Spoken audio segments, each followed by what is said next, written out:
Hey, what's up, folks? So, apropos nothing, in 1842 there was this guy named Edward Jarvis who took it upon himself to look at data about how many black people in the US were classified as insane. What he found was that northern free blacks were about 10 times more likely to have been declared insane than enslaved blacks in the South. He published his results in the New England Journal of Medicine, which is by no means some no-name rag, but remains one of the leading medical journals in the US to this day even.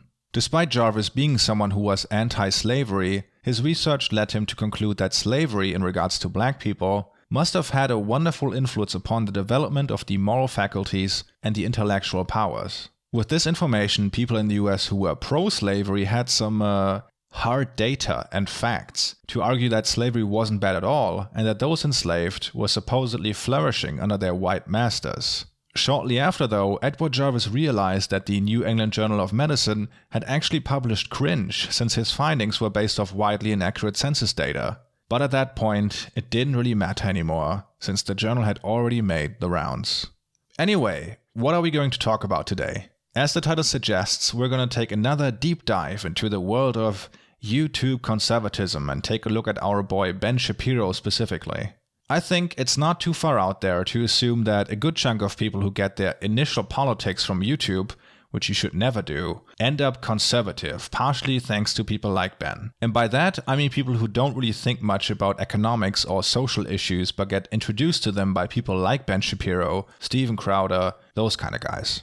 To me, this is really interesting, not because I don't understand the appeal of conservatism, but from my admittedly biased perspective, the cards should be heavily stacked against conservatism on YouTube. Most people on here are rather young, and it should be harder to bring them over to laissez-faire capitalism, for instance.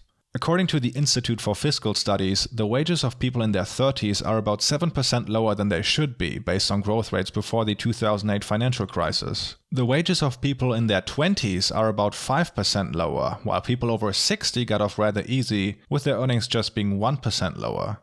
Issues like climate change, which conservatives usually downplay or outright deny, will also play a much bigger role in the lives of younger people and will produce big challenges older people don't have to think about as much. Because, they'll be dead. Studies also show that younger people are significantly more supportive of things like transgender rights and are generally much more favorable to trans people as a whole, while a majority of Republicans, who typically self-identify as conservatives, believe society has gone too far in accepting transgender people. Looking at this and a variety of other issues combined with the demographics of an average YouTube user, conservatives should be drowning out here. Ben Shapiro's scaremongering about trans people in bathrooms or Steven Crowder downplaying climate change should be spent with okay boomer comments. But they're not. Conservatives are doing fairly well and arguably dominate the platform for the last couple of years. Sadly, I can't talk about every conservative figure and position at once, so for this video, we're gonna examine Ben Shapiro's position on systemic racism, which is pretty much in lockstep with the basic conservative take on the issue. Of course, this isn't the only thing Ben talks about. He has a variety of opinions on things, some of them wrong, some of them worse. No, I'm just kidding. Or am I? I don't know, actually. I choose Ben because he's one of the most influential conservative voices in America right now, often portrayed as the reasonable smart guy in contrast to the MAGA crowd or Fox News hosts. He doesn't always hit the mark though. We've probably all seen the clip of Ben where he suggests people whose houses are set underwater due to climate change should just sell them. We all had a good laugh at his expense, and this take is probably not gonna end up in any epic Ben Shapiro moments compilation. His takes on systemic racism frequently are though, and today I want to ask the question, why? It's not that they are any less embarrassing than this clip, I would say. You should be aware though that I'm by no means an expert on the issue, and obviously you're getting this explained through my German guy lens. If you really want to understand the issue of systemic racism, you should check out the material listed in the description and also listen to people who have first-hand experience of it. Thus, this video is more about what information brought me to change my mind, since there was a time where I thought some things Ben Shapiro said on this made sense, although that really hurts to admit. Okay, trying to portray the conservative position on this in the most charitable way, there's no denying that racism exists, even in 2020, and that people suffer from it. Despite that, the idea that entire systems are racist and work to disenfranchise minorities is not true. There are many societal factors which contribute to minorities being worse off when it comes to wealth, incarceration rates, and many other things. Depending on who you're talking to, these factors are broken families, the welfare state, bad culture, or a combination of those and others. If there were laws which intentionally disenfranchise minorities, then of course those laws should be abolished, but as of right now, they do not exist. Basically, the conservative position is that racism in 2020 in the US solely exists in one-to-one interactions. I think that's a fair summary. For starters, I picked a clip that is part of countless Thug Life compilations, which leads me to believe some people think this is actually a good argument. This clip in particular is kinda old, but don't worry, we'll start with this one and then gradually make our way to the present. As far as the institutional racism, all I would ask you to consider, you can believe what you want, but I would ask you to consider this. Shouting institutional racism does not actually combat racism. You have to find individual instances and you have to show me who the racists are so that we can fight them together. I hate racism. I think it's evil. But if you're just going to say institutional racism every time something bad happens, there's no way to fight it. I need a policy that you're proposing, or I need a person who's actually racist so that we can fight it together, or we can determine whether the policy is good. What I find really problematic is the virtue signaling that I see by so many people on the other side, which is, I don't have to give you the racist, I don't have to tell you who he is or what measures I'm proposing. I just say institutional racism, everybody cheers for me because that's an approved point of view, and now we move on with our lives. You haven't helped anybody, you've just made yourself feel better. Before we talk about the merit of Ben Shapiro's rebuttal, he's actually getting at something that is real here. Sometimes people on the left take up positions and treat them as self-evident without doing the work of finding out why these positions are actually correct. You know, sure, systemic racism exists, but how does it actually manifest? Or, sure, immigration is good, but why is it good? This shortcoming is also what allows people like Steven Crowder to seem convincing when talking to someone on a college campus who is overestimating the strength of their own arguments. In this clip specifically, Ben Shapiro is making a terribly bad argument, if an argument at all, but the person he is talking to seems unequipped to challenge what he is saying, which allows him to walk away as the winner of that exchange.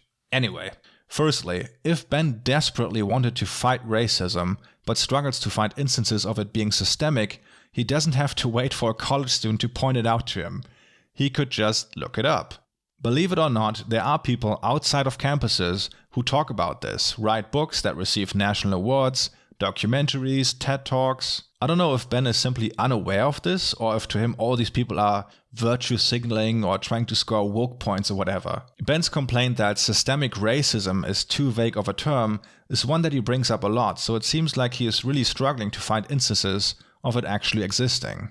There are a bunch of different things one could point to when talking about systemic racism, but for now I'm just gonna bring up one, and that is voter ID laws. These are laws passed by state governments that put up hurdles to someone being able to vote in elections. These hurdles range from banning same-day voter registration or cutting early voting days to requiring state-issued photo IDs to cast a vote. The typical response to the idea of voter ID laws being an example of systemic racism by people who don't believe it exists is to ask how it could possibly be racist to ask voters to bring an ID, going as far as to imply or outright say that believing black people are less capable of acquiring an ID is the real racism going on here. And it's true that just asking for an ID to allow someone to vote doesn't seem racist at all. But let's say, to use one of Ben's speech habits, let's say people who make those laws request data on which IDs are mostly used by black people, the days on which black people vote and similar information, and then proceed to restrict the ability to vote precisely on that data.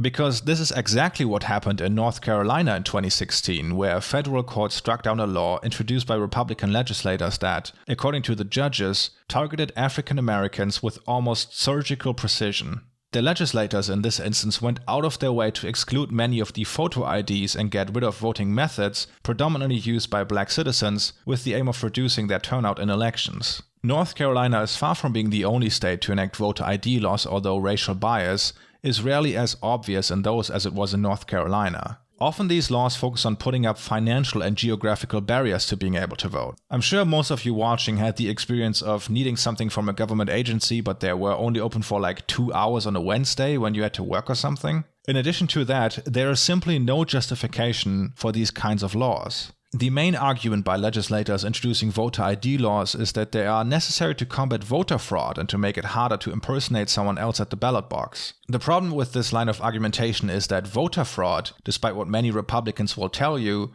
simply isn't a big problem in the United States. The vast majority of studies and analysis when it comes to things like voter impersonation fraud, non-citizen or non-resident voting, claims of fraud predicated on list matching methods and other alleged methods of voter fraud show that it is not an issue to be concerned with from a legislator's point of view. Or, as a study by political scientists at Stanford and the University of Wisconsin put it, virtually all major scholarship on voter impersonation fraud, based largely on specific allegations and criminal investigations, has concluded that it is vanishingly rare and certainly nowhere near the numbers necessary to have an effect on any election. There is still a lot of research to be done when it comes to determining the effect of these laws on voter turnout, and in which instances the enactment is motivated by the intent to suppress the minority vote. What is undeniable, though, is that these laws in places like North Carolina and other states, where they were eventually struck down on grounds of racial bias, are an example of systemic racism. If this is the first time you heard of this, you might ask yourself,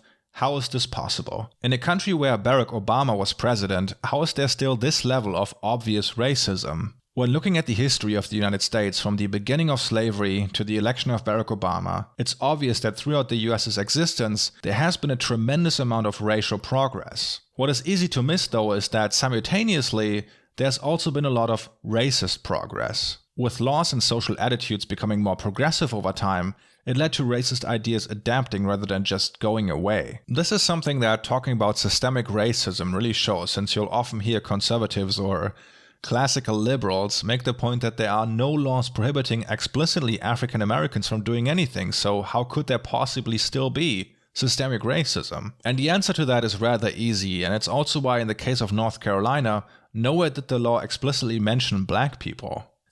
Yeah, because that's illegal, you know? You can't get away with it. In the dichotomy I just mentioned, the Civil Rights Act of 1964 not only outlawed intentional discrimination, but also forced people who wanted to discriminate to do it in a way where it wasn't obvious that that's what they're doing. And this is exactly what happened in North Carolina, among other states. Now, in the instance of North Carolina, the appeals court struck down the voter ID law in mid-2016, so roughly when our first Ben Shapiro clip takes place. Let's move to 2018, where Ben Shapiro is asked about voter ID laws during a lecture titled White Privilege, Microaggressions, and Other Leftist Myths. As far as voter ID, I do not think that voter ID is discriminatory. If I have to show an ID to buy an alcohol, it seems to me that I should have to show ID in order to vote. This does not seem like a huge burden on me. I mean, voting seems to me a significantly more important decision than what type of beer I get or whether I have to buy a crappy Zima. Okay, a reoccurring question you'll be asking yourself when going over Ben Shapiro's positions, and the good people at Summer News also pointed this out, is this simply ignorance on behalf of Ben or intentional dishonesty? The case of North Carolina was pretty big news at the time, and I would argue that if you're a political commentator, you have some sort of responsibility to inform yourself to the best of your abilities about the issues you talk about. In Ben's defense, though, while he doesn't seem willing to address obvious instances of systemic racism like North Carolina's voter ID law, the people that work for him are. On Ben Shapiro's website, there's an article by Aaron Bandler that was written in response to the court's appeal rejection titled 5 Statistics That Show Voter ID Is Not Racist. The article is linked in the description if you want to check it out, but I'll summarize it for you here. Apart from throwing around accusations that voter ID opponents are the true racists, the first 2 statistics are about voter ID laws actually not decreasing voter turnout, but that could also be attributed to these laws often causing a backlash, leading to more voter registration. The third and fourth one are an attempt to show voter fraud actually exists and could make a difference in a close election, and the last one is a statistic showing that a majority of Americans support voter ID laws. Now let me juxtapose this article responding to the court's ruling with how the court justified the decision in the case of North Carolina.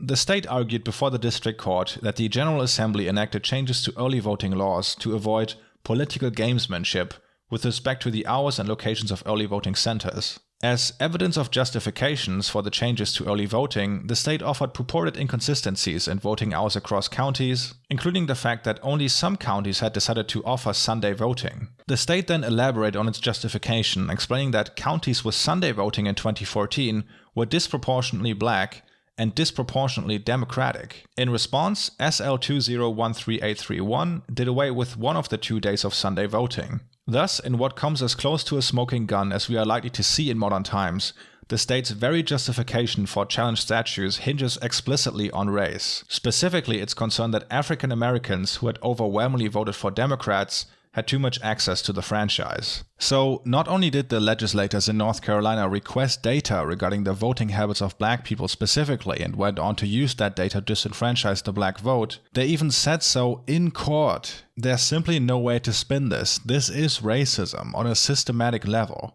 If voting ID laws are actually successful in reducing minority turnout, or if they depress voter turnout generally, or majority of Americans support voter ID laws generally, bears no relevance to this. This article just comes off as a bitter response from someone unwilling to face reality out of political bias. In other words, they are putting their feelings over objective...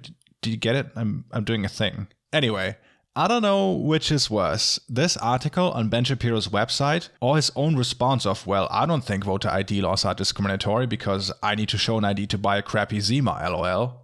Okay, time to move on from this onto the next topic on our tour through Ben Shapiro's takes on systemic racism. Now we're going to take a look at the topic of mass incarceration, which also is often used as an example of racism on a systematic level in the United States. But instead of me front-loading all the information I have for you, I'd say we'll just jump into Ben's response when asked about this at some college. So to begin with, I don't believe in the concept of mass incarceration because that implies that the police are going into black communities with a lasso, rounding people up and taking them to jail for no reason. I don't think that's happening. Every person who is in jail has had a trial or a plea. The idea that people are just being grabbed and thrown into prison to keep alive some sort of prison industrial complex where the prison masters are the ones running the system, I don't see evidence of that. Without getting into the prison industrial complex here, and I should be very clear about this, no one who talks about mass incarceration believes it's due to people just being snatched off the streets for no reason. No one. Ben's claim that the term mass incarceration implies a bunch of innocent people being locked up, like, I don't even know what to say to that. Where is the implication there exactly? Mass incarceration is simply the term used to describe the massive spike in US incarceration rates since the 1970s. Since that time, US crime rates have largely fluctuated, similar to crime rates in Western European countries, with no significant changes either way, up until a massive spike in the 1980s, and now a strong decline since the 1990s. Now, let's take a look at the incarceration rate. This is what's meant when someone uses the term mass incarceration. The gigantic increase of prisoners, not explainable via crime rates, that has now led to a situation where 25% of the world's prison population is incarcerated in the United States. Granted, there are a lot of people living in the US as a whole, but even looking at incarceration rates proportional to population size, it's still 8 times higher than Germany's, for instance. This growth in incarceration rates over the past 40 years is both historically unprecedented and internationally unique. Apart from that, Ben is getting at something really important here when he says, every person in jail has had a trial or a plea, because that's not true. It's not even the absolute majority depending on the type of prison. A huge chunk of people in prison are innocent under the law but are held in confinement awaiting their trial. One reason that number of unconvicted people is so large is because of cash bail, in which a defendant can pay a certain amount of money as a guarantee to attend future court hearings. If you don't have that money and no way of getting it, you might be in there for weeks, months, and in some cases even years, leading you to lose your job, home, or family. If the person doesn't want to wait until their date of trial or they don't have the money for bail, they are usually offered a plea deal by the prosecution. Usually this means pleading guilty and avoiding trial in exchange for some leniency. The reason why this deal is so seductive for someone awaiting their trial is something called mandatory sentencing, which is a policy that established a minimum time served for certain crimes. For instance, in Kentucky, the standard mandatory sentence for a first-time drug offense is 2 to 10 years in prison, depending on the drug, compared to 6 months or no jail time at all in other developed countries. That allows the prosecution to sweep in before the trial even takes place and offer a, let's say, 1-year sentence if you plead guilty right away and do not go to trial. Unsurprisingly, this is how the vast majority, over 90% to be precise, of people are convicted in the US. If every single person accused of a crime tried to prove their innocence in court, the system would get completely overwhelmed. So this is one aspect that contributes to mass incarceration, and we'll talk more about that in a second. In this encounter, Ben got unlucky since the person he is addressing came prepared and was able to point to specific instances of racial bias rooted in the criminal justice system. One of them being the sentencing disparity between crack cocaine and powder cocaine that Ben seems eager to address. Before we listen to that though, I can't really convince you about my position without talking about how this law came to be in the first place, so history time. Be warned though, some of this stuff might be emotionally challenging. Today in 2020, Martin Luther King and the civil rights movement as a whole are generally judged as positive and necessary. If you would have asked a lot of Americans back in the 60s when it was actually active, that was not the case. Especially in the South, people freaking hated MLK and the civil rights movement. If you wanted to be taken serious though, you couldn't just say, I don't like the civil rights movement because of my aversion to black people. Instead, Southern governors and opponents of civil rights in general went the route of depicting MLK's philosophy of civil disobedience as a leading cause of crime. In an article named If Mob Rule Takes Hold in the US, a warning from Richard Nixon, the then vice president warned that an increasing crime rate can be traced directly to the spread of the corrosive doctrine that every citizen possesses an inherent right to decide himself which laws to obey and when to disobey them. Other politicians who wanted to uphold racial segregation, like Representative John Bell Williams, went further and just said outright what Nixon was strongly implying with his statement. This exodus of Negroes from the South and their influx into the great metropolitan centers of other areas of the nation has been accompanied by a wave of crime. What has civil rights accomplished for these areas? Segregation is the only answer, as most Americans, not the politicians, have realized for hundreds of years. Ultimately, though, the segregationists lost that fight, but it's important to keep in mind that just because the Civil Rights Act was passed, it didn't magically turn all those people who were against it super woke all of a sudden. Around that time, the language of blatant racism that foaming at the mouth segregationists used wasn't suitable for the mainstream anymore, and voters were more and more turned off by it, because nobody likes to see themselves as racist. And most people who were opposed to civil rights didn't see themselves that way either. They were worried about crime, law and order collapsing, and stuff like that. It's just that these issues were very much seen through a racial lens, if you will. A great practical example of this is the campaign of Richard Nixon in 1968. Historian Ibram X. Kendi puts it like this in his book, Stamped from the Beginning. Nixon framed his campaign, as a close advisor explained, to allow a potential supporter to avoid admitting to himself that he was attracted by the racist appeal. How would he do that? Easy. Demean black people and praise white people without ever saying black people or white people. Usually this kind of politics is called the Southern Strategy, in which Republicans try to form a new majority in the country consisting of Northern and Southern anti-black racists, war hawks, as well as fiscal and social conservatives. Now I get, it's hard to imagine something like that if you're hearing it for the first time. So just as an example, let's watch one of Richard Nixon's campaign ads.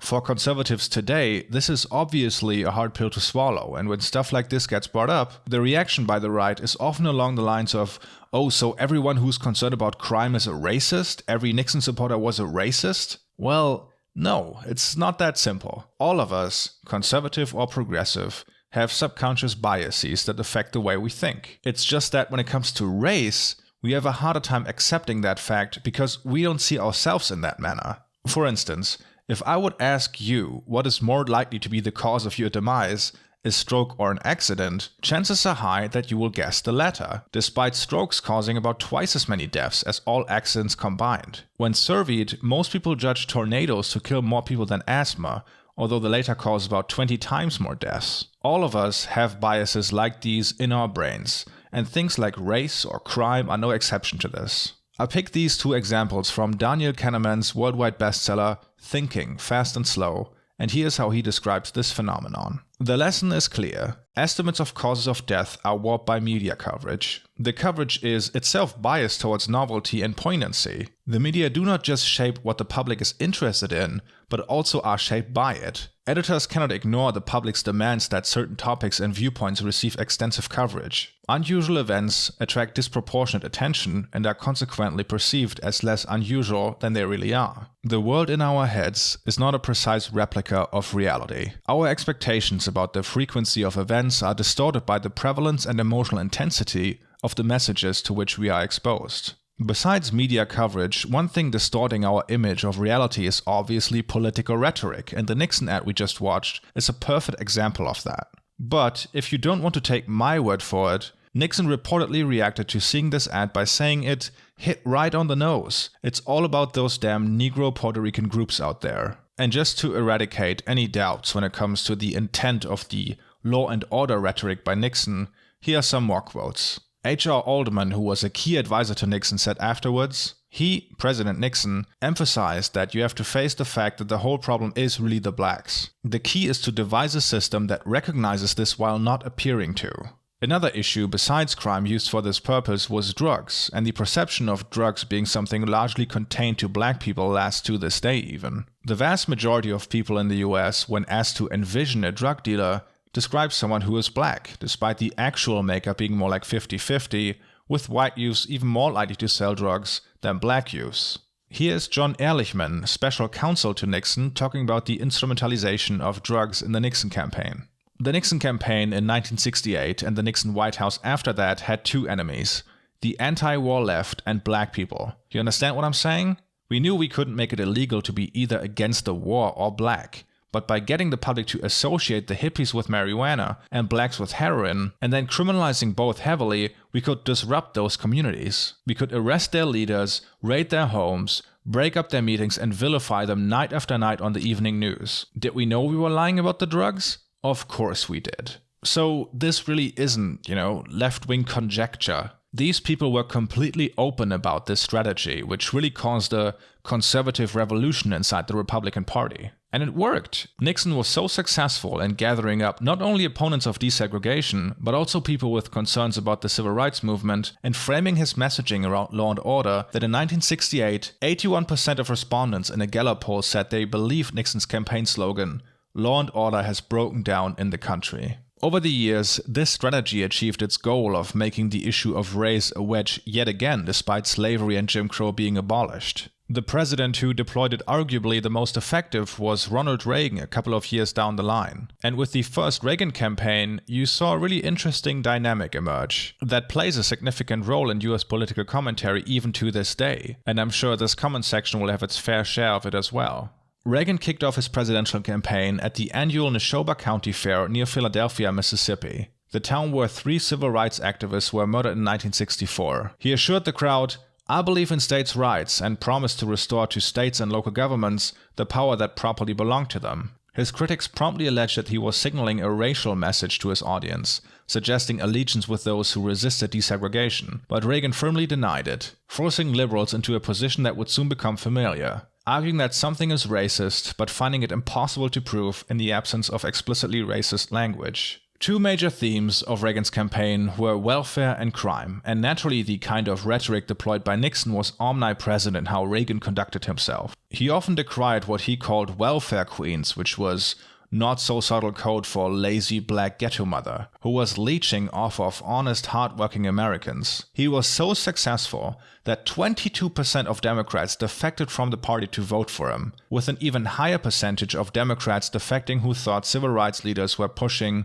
too fast. And here's where we get back to the earlier mentioned crack cocaine sentencing disparity. I didn't forget about that. So, while Reagan was president, he launched the War on Drugs, which heavily shifted the focus of law enforcement towards street crime. Now, I won't dwell on this because I know Ben Shapiro is against the war on drugs, but just know that at the time it was launched, less than 2% of Americans considered drugs as the most important issue facing the nation, but put into the context of messaging, you can easily see what goal this war also served. 3 years after Reagan launched the war on drugs, crack hit the US in a major fashion. And it's really hard to understate what a godsend the crack craze was for the governing right. Not only did it hit at a time where poverty was rising due to the gutting of social programs, but also when globalization devastated manufacturing in the United States. A lot of those jobs held in urban areas belonged to the black population, who disproportionately lacked college degrees and had attended racially segregated, highly underfunded schools. With crack hitting those communities at that time, it gave the right a convenient scapegoat for all these social ills popping up. It's not that our policies, like gutting social programs and not mitigating the downsides of globalization, caused this high amount of crime and poverty. It's actually just crack. Here's how an op-ed in the New York Times warned of this easy way out at the time. If we blame crime on crack, our politicians are off the hook.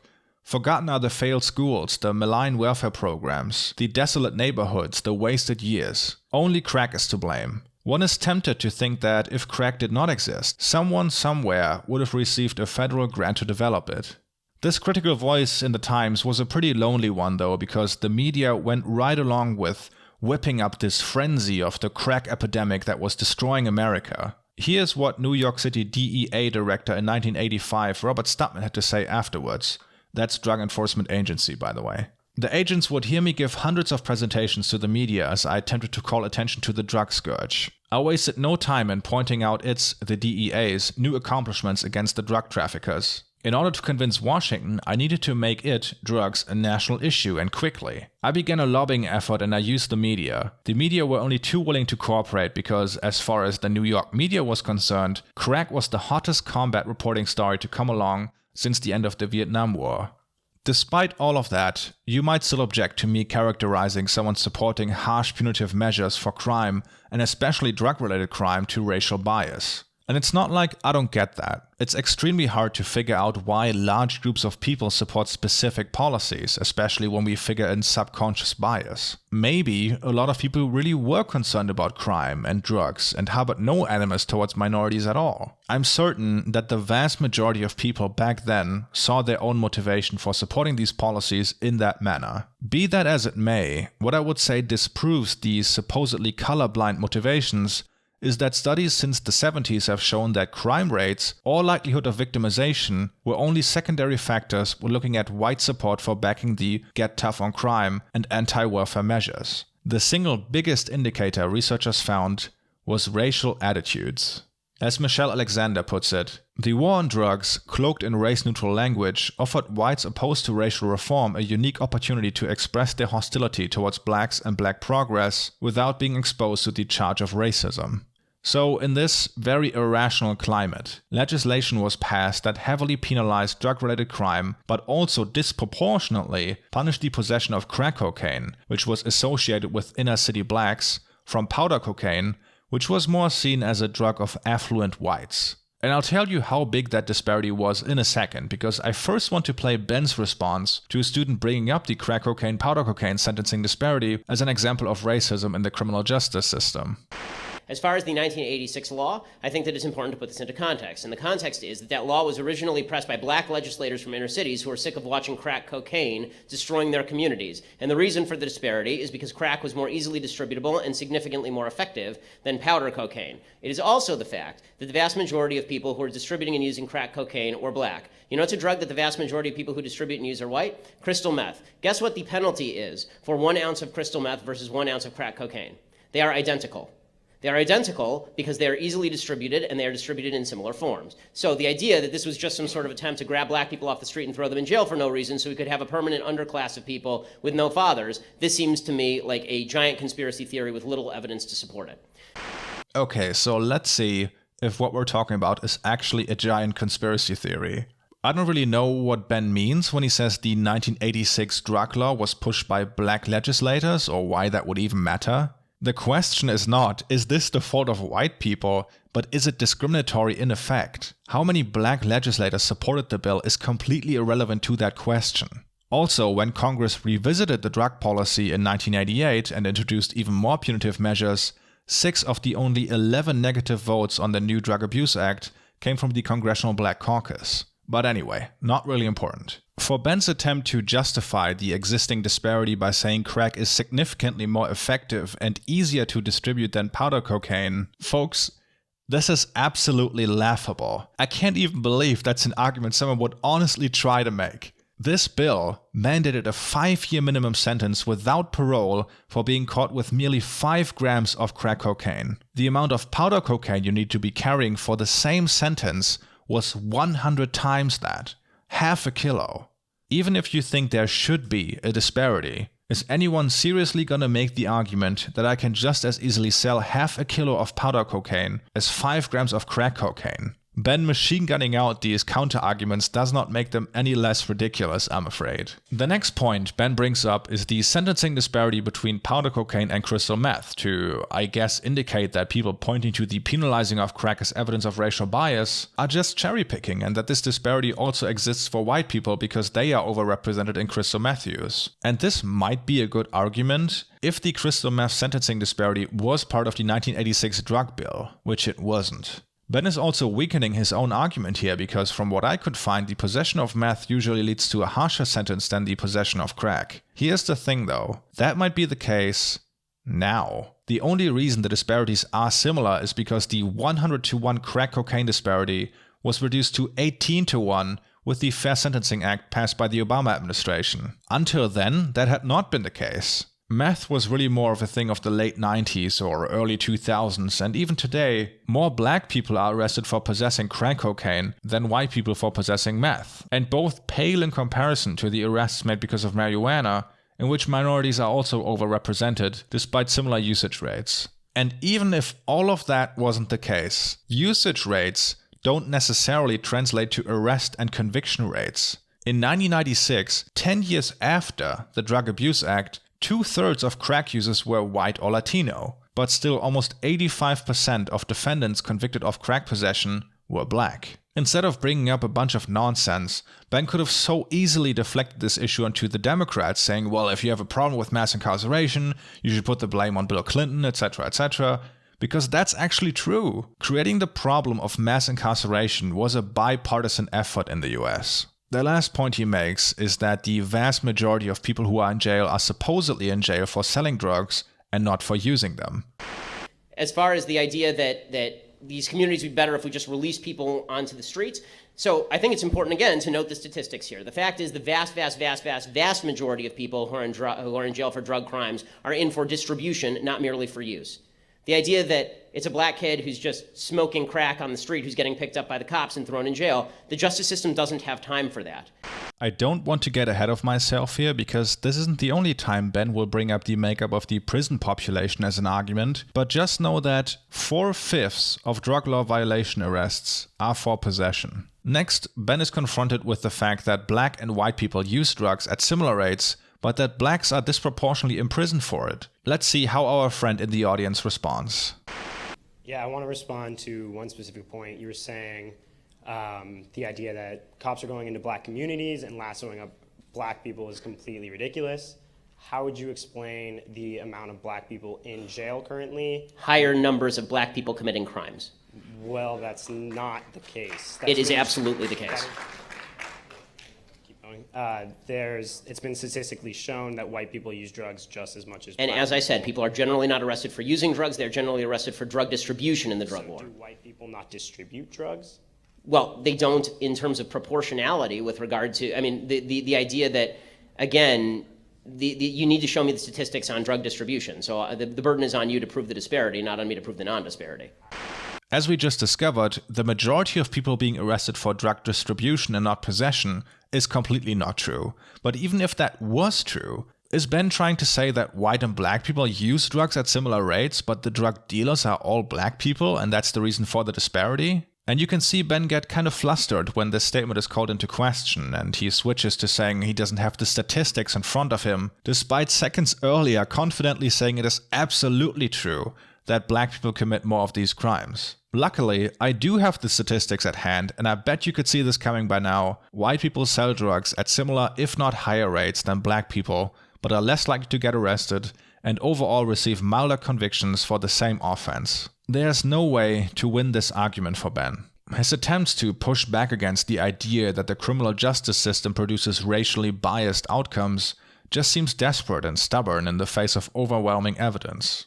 There's one last thing I want to address when we talk about mass incarceration that I've seen Ben repeatedly bring up, and that is that the majority of people who sit in prison are actually not incarcerated for drug-related crimes, so petty drug crimes can't be the driving factor of mass incarceration. And seeing Ben make this argument multiple times really got on my nerves because it's such a dishonest tactic, it's unreal. As an example, I'm going to show you a clip from the Ben Shapiro show on which a guest from the Manhattan Institute, which is a libertarian think tank, makes this exact point among other things. He's fellow and deputy director of legal policy over at the Manhattan Institute. He had a very important piece this week about our criminal justice system, which has been accused by folks on both right and left of being brutal, racially biased, holding in hock hundreds of thousands of low-level drug offenders. This apparently is not true. Raphael joins us on the line now. Raphael, thanks for joining the program. Oh, thanks so much for having me on, Ben. So a lot of what has been talked about on both right and left of late is what seems to be a lot of virtue signaling, which is that the American criminal justice system is endemically racist, that it's cracking down on low-level drug offenders, and thus we need things like criminal justice reform, or we need realignment, prison realignment, as we've had in California. We need reclassification of crimes because obviously there's been a vast attempt to drag minority people, men particularly, out of inner city communities, leaving those communities bereft because the police are out to get low-level offenders in minority communities. What are the facts on this sort of stuff? Well, the facts are exactly opposite of what the narrative is, right? So the narrative is that you just went through, right? So we've got low-level offenders kind of overflowing in our throughout the country, right? And the main target of this critique is usually the drug war, right? Everyone says we've got all these nonviolent drug offenders. Now, if you Google nonviolent drug offenders, you probably get like 2 billion hits, is my guess, right? But the reality is that if you look at our prisons, the vast majority of people serving time behind bars in the United States of America are serving time for very serious violent offenses, as well as weapons offenses and other serious property offenses like burglary, right? So, for example, at the state system, which houses about 90% of American prisoners, only 14.8% of those prisoners are serving time for a drug offense. 4 times as many are in for one of just 5 very, very serious offenses, and those offenses are murder, rape or sexual assault, robbery, aggravated or simple assault, and burglary. Skipping past Ben's very uncharitable representation of the other side, at first glance, this seems like a great point, doesn't it? When you think about it for a bit, though, it becomes pretty obvious that the makeup of the total prison population doesn't speak at all to the argument that the war on drugs is driving mass incarceration. Of course, when looking at the stock of the prison population, so to say, the biggest chunk of people in prison will be there for serious offenses because those people get longer sentences. This has nothing to do with the argument over the cause of skyrocketing incarceration rates. The prison population is only a snapshot of people going through the justice system. Looking at the state and federal prison admissions by offense type between 1993 and 2009, we can see that nearly a third of total prison admissions over that period were for drug crimes. If we extend that period to 2011 and look at the raw numbers, those are 3 million admissions into federal and state prisons with 30 million arrests for drug crimes taking place over the same period. That is about 3 times the population of Sweden. It's also not like after serving their time, people convicted for petty drug crimes can just re-enter society easily. A big part of even drug offenders get classified as felons, which means depending on the state they live in, they can be legally discriminated against when it comes to things like public housing, education, employment, voting, and even food stamps. One thing that is really a mystery to me, if we follow Ben's line of argumentation that most people who are in prison for drug-related offenses are actually drug dealers, who would not turn into good citizens if left out, as he says when arguing with the former Scene College student, and if the racial disparity is justified with crime rates, and mass incarceration is mostly driven by violent offenders, why would the war on drugs even be bad? Seems like to Ben, everything that is bad about it is either a myth or a giant conspiracy theory. When people talk about the 1986 drug bill or mass incarceration in general, the argument is not that a bunch of racists got together to figure out how they could destroy inner cities and pass that into law. The reality is that this specific legislation, and some after, is an outgrowth of a time in American history where cracking down on drugs and the get tough on crime mentality was widely popular but also racially coded to snatch up voters with aversions to the civil rights movement or black progress in general, without explicitly doing so, but doing so nonetheless. Despite all of that, I don't want you to come away from this with the wrong impression. Simply legalizing drugs and releasing those convicted will not solve the issue of mass incarceration. The problem is much bigger than just drug laws. Anyway, adhering to the rule of 3, we're going to take a look at the third attempt of Ben to debunk something I would classify as an instance of systemic racism. Our last example truly takes the cake though, and to me is the last nail in the coffin for anyone trying to claim Ben is an honest actor in regards to this topic. If you follow US politics at all, you probably know that another presidential election is on the horizon. One of the people who threw his hat in the ring to become the Democratic candidate was former mayor of New York City Michael Bloomberg. During his luckily short-lived campaign, he was heavily criticized by media outlets and other candidates for overseeing a police practice called stop and frisk, which allowed New York City police to stop, question, and frisk hundreds of thousands of New York City residents for over a decade. The biggest criticism about stop and frisk was the racial disparity of those stopped, with the percentage of non-whites usually being around 90% depending on the year. Now, of course, our boy Ben came to the rescue of Michael Bloomberg, despite him being a Democrat, and explained to his audience how stop and frisk was actually good, and not racist at all, and everyone else is just being woke, I guess. Back to stop and frisk policies and proactive policing. So the fact is, in the United States, crime rates between 1960 and 1994 spiked dramatically in major cities across the country. In the early 1990s, a lot of cities began to use proactive policing in order to lower crime rates. And the United States underwent one of the greatest crime transformations in history. We lowered our murder rate dramatically in major cities across the country.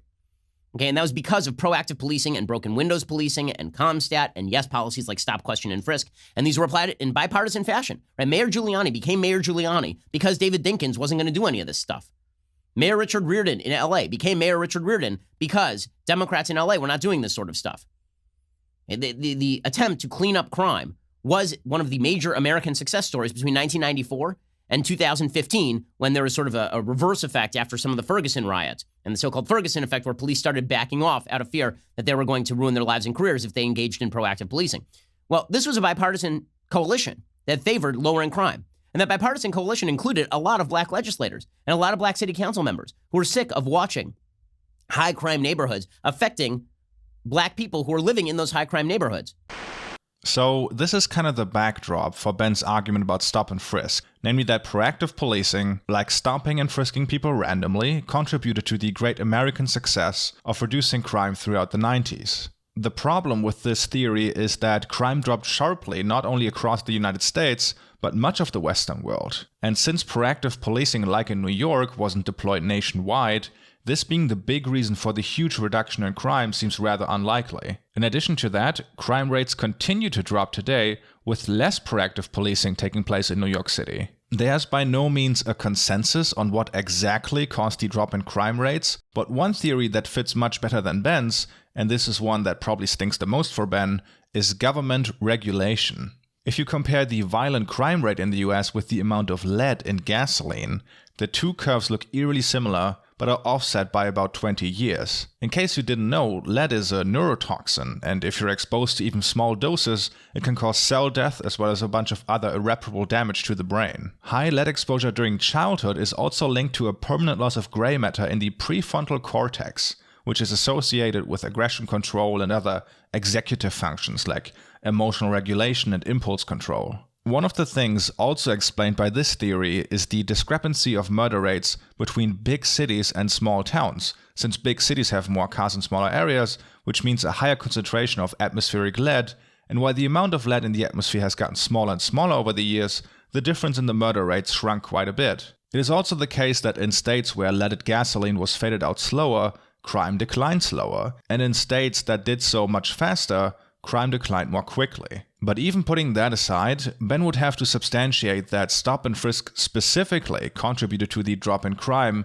which he should find difficult to do. The studies that have been done aren't really unanimous in their results, but it seems to be the case that if stop and frisk worked at all in New York, the gains were very, very modest, and I would say do not justify the downsides, to which we'll get in a second. The Washington Post also did a fact check on if stop and frisk reduced crime, and deemed that statement unsubstantiated, partially because crime already started dropping before Rudy Giuliani became mayor of New York, and continued to do so after he left office. Anyway, at the end of that clip, Ben also mentioned something called the Ferguson effect, which is the theory that after the uprising in Ferguson that happened after Michael Brown was killed by police, law enforcement got so scared of being called racist that they were reluctant to enforce the law, which allegedly led to an increase in crime rates. And just like with Ben's earlier claim, it is really hard to make out if this effect actually exists, since while crime rates did go up a bit in several cities in that time frame, overall crime in the US continued to drop.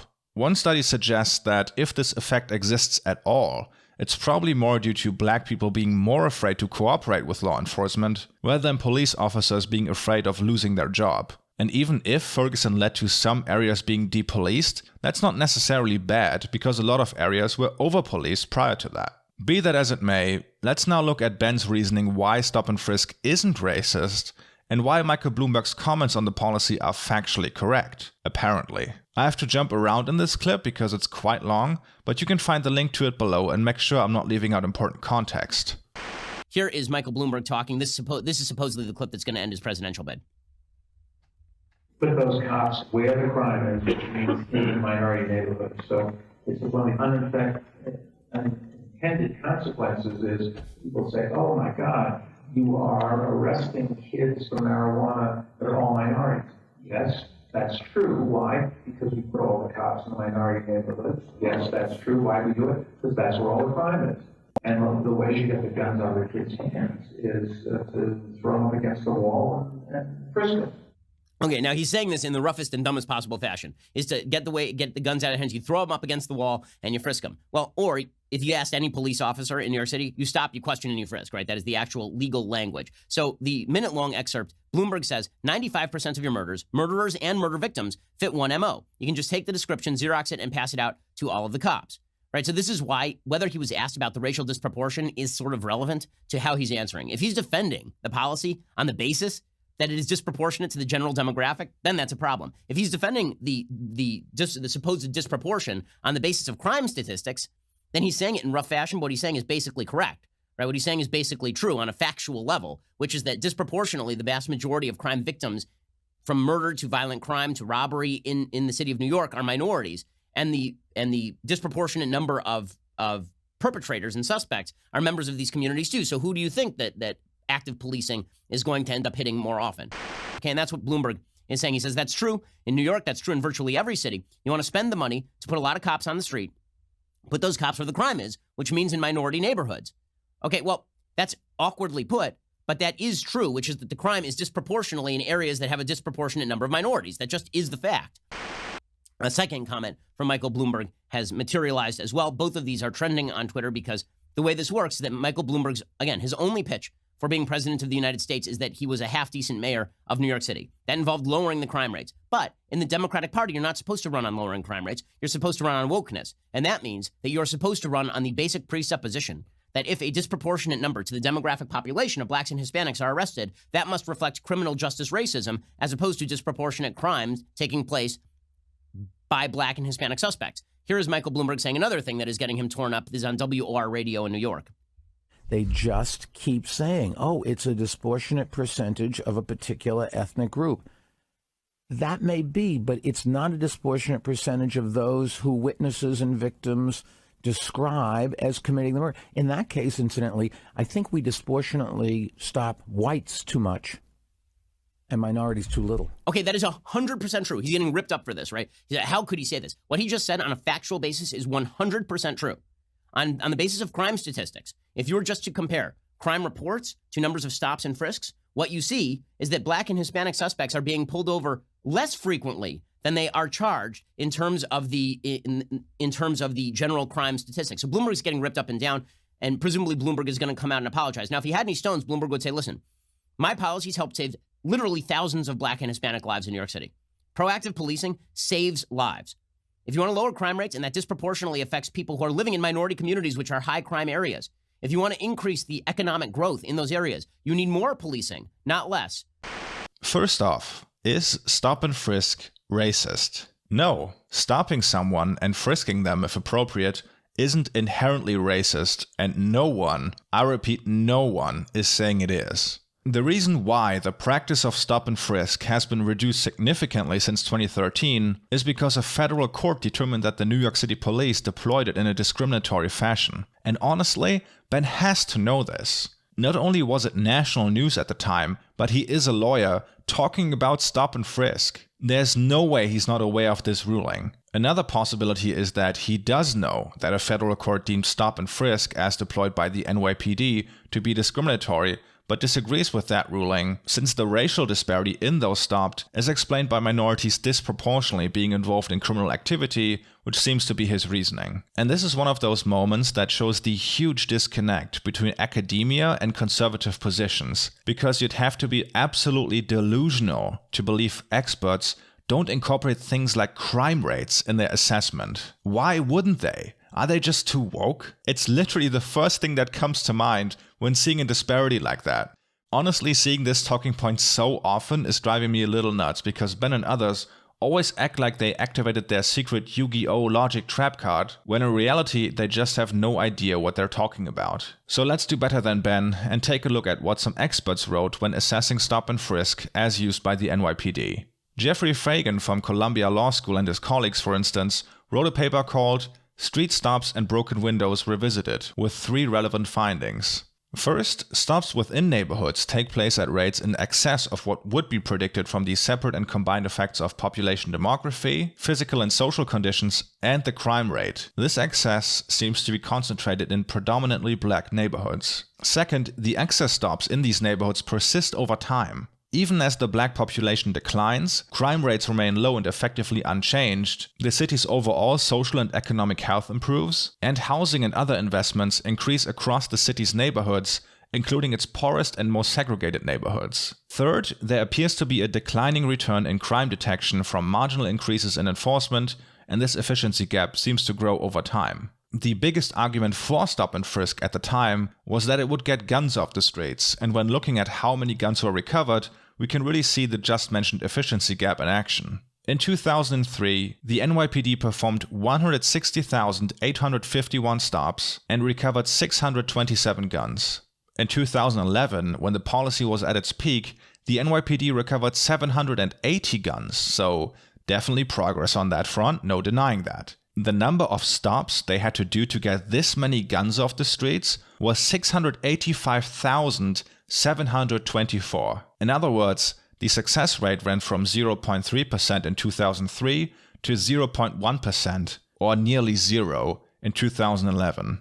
Believe it or not, there are people, like Mayor Bloomberg for instance, who say, well, this isn't actually an argument against stop and frisk because the main effect of it is that people get deterred from carrying guns in the first place. If they know they'll be stopped, they won't bring guns. What Mayor Bloomberg and others do not seem to realize is that this kind of justification would by definition make the practice unconstitutional. The Fourth Amendment to the American Constitution requires all police searches and seizures to be, quote, reasonable. Jeffrey Bellin from William & Mary Law School points this out in his paper called The Inverse Relationship Between the Constitutionality and Effectiveness of New York City Stop and Frisk.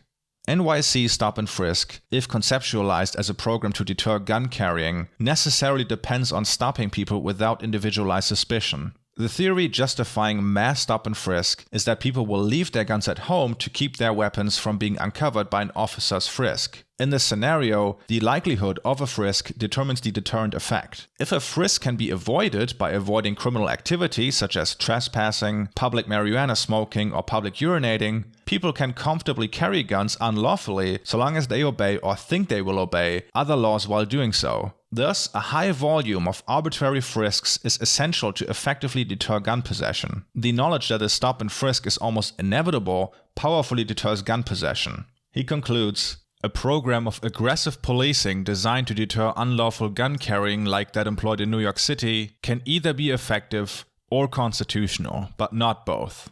7 years before the court ruling, the NYPD asked the Rand Corporation to examine claims of racial bias, and while the researchers advised against a large-scale restructuring of stop and frisk practices, even they found that on top of the disparity in stops, 45% of black and Hispanic suspects were frisked compared to 29% of white suspects. Yet, when frisked, white suspects were 70% likelier than black suspects to have had a weapon on them. Lastly, let's look at some points of the expert opinion that the federal court ruling was based off of. In regards to the Fourth Amendment that is supposed to protect citizens from unreasonable police searches, officers rely heavily on two constitutionally problematic stop justifications for nearly half of all stops: furtive movements and proximity to a high crime area. Documented stop justifications do little to explain overall variations in stop patterns and do not substantially influence the racial disparity that characterize stop practices between police precincts. The rate of of gun seizure is 0.15%, or nearly zero, and arrests take place in less than 6% of all stops. Black and Hispanic suspects are treated more harshly once the decision is made that a crime has occurred. Black and Hispanic suspects are more likely to be arrested than issued a summons when compared to white suspects. They are more likely to be subjected to use of force. And in regards to the 14th Amendment that is supposed to protect citizens from, among other things, racial discrimination,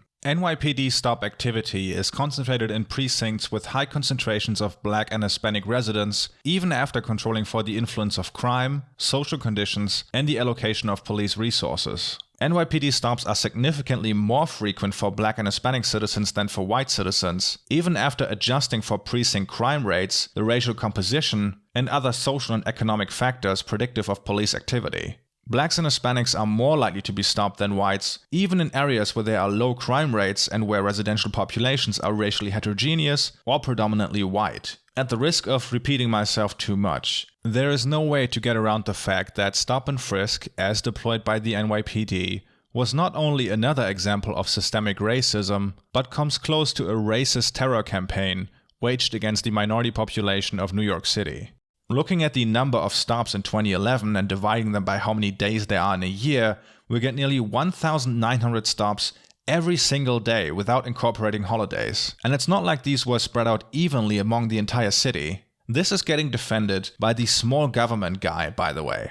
The principled conservative crusading against government overreach has no problem at all with nearly 2,000 people being stopped every single day, despite having done literally nothing wrong.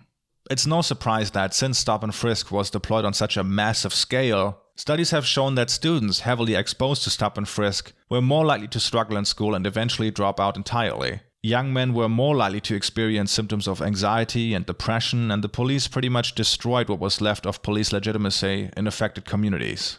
At this point, we probably don't even know all the negative effects of this policy, like drops in property value if you owned real estate in affected neighborhoods. If you had a business there, it probably reduced your customers and performance of your employees, and so on. The reason why I picked this clip of Ben is because this isn't just a one-off. There are numerous stories published on his website touting the same arguments as late as February 2020. This isn't the first video where I go over some claims of Ben Shapiro, but when taking a much broader look at how Ben approaches issues like systemic racism, it reveals something that goes much further than simply hypocrisy or partisan hackery. It seemingly shows a complete disinterest to actually fix social woes in American society, or even approach them in an informed and honest manner. If you view politics as a way to make the world a better place, what Ben is offering is completely vapid. Being conservative and in favor of the status quo on an issue isn't inherently good or bad, but in doing so lacking the most basic knowledge or simply not caring about it, Ben is doing a massive disservice to his audience.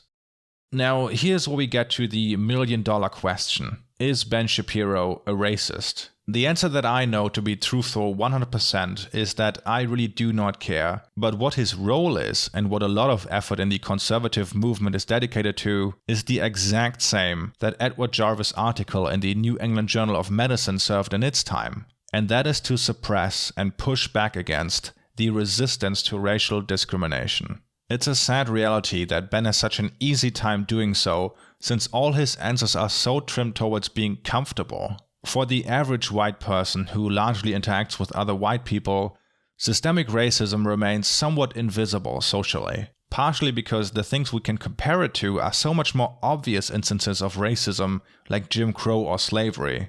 The current COVID-19 crisis once again lays bare how the remnants of these systems still manifest today. While we're still in the midst of this crisis, early data shows how minority communities are again disproportionately affected. The YouTube conservative hack response to this would probably be smugly asking, "Oh, so the virus is racist, lol?" For anyone not as deep in the hole though, it should be easy to acknowledge that while the reasons for this disparity are multifaceted, things like poor quality of air and water, less access to medical care, health insurance, and a higher proximity to industrial toxins make minority communities more vulnerable than others. Or as Gregorio Millet, vice president of the Foundation for AIDS Research, says, It is structural issues that are placing African Americans at greater risk for not only COVID-19, but multiple health conditions that we still have not adequately addressed as a society. When looking back at all the progress that was made, like the abolishing of slavery, the Civil Rights Act, and the first black president, you get this image of political racism slowly dissolving over time. It doesn't just dissolve into nothingness, though. It's more like an aspirin dissolving in a glass of water. Still there, just less obvious to the eye. And I'll admit that initially I had a really hard time understanding how this works.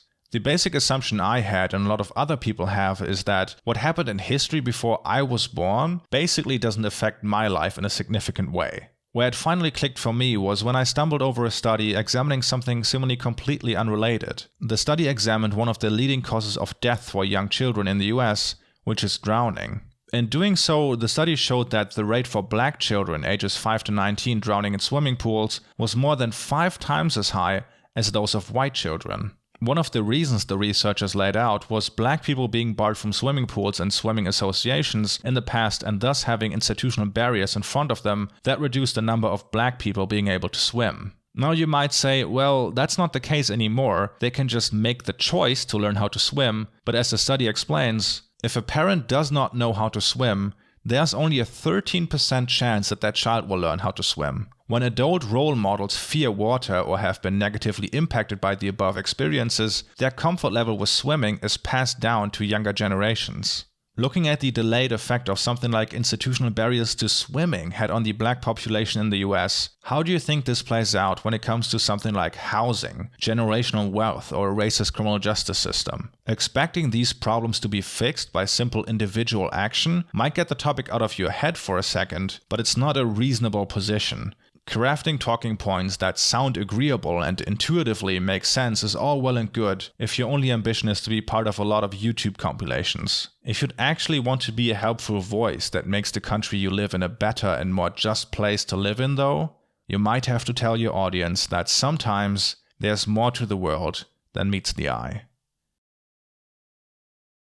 Hey, thanks for tuning in and watching all the way through, hopefully anyway. Much love to all my patrons, especially in these times. And also a big thank you to a small YouTuber going by Professor Flowers who helped me out a lot with this video. Definitely head over there and hit the subscribe button if you'd like to learn more about this stuff. Usually at this point in the video I run the Patreon commercial and encourage people to head over there, but today we're gonna switch it up a bit. Since I know a lot of you are stuck at home right now with too much time on your hands, I've decided to make the bonus content that I record for Patreon free for all for the time being. It's not much, but maybe some of you find a couple of hours of distraction in them. The next video shouldn't take as long, I hope at least. And it's gonna be a fun one for a change. As always, I hope to see you then, and have a good one.